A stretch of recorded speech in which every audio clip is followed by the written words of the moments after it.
Let's imagine we're going to explore something called a rational exponent.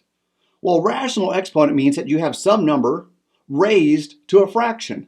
So let's say, for example, 7 to the 1/3. Some base raised to a fractional exponent or a rational exponent. So follow with me on this thought experiment. Let's see where this goes. Let's say we have some x. It's going to equal that.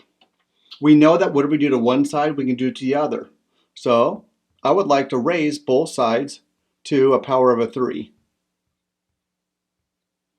Do you guys remember how you deal with an exponent raised to an exponent? You multiply the exponents. So this becomes 7 to the 3 over to 3. Or 3/3 is the same thing as 7 to the 1st, which is also the same thing as just 7. What does this mean? Well, this tells me that I have some x whose cube root is 7. That's kind of a cool thought experiment because do you see what it is provided? I started off with x equaling 7 to a rational exponent, and I'm left with x equaling a cube root. So that tells me then that I can do, or I have something like this. 7 to the 1/3 also equals the cube root of 7. I have a map that goes back and forth between two different worlds, exponent world and root world.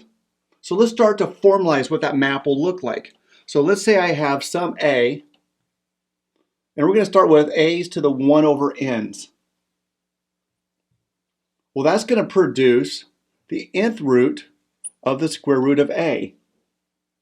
Assuming a couple of things here, assuming that we're going to do with indexes greater than 2.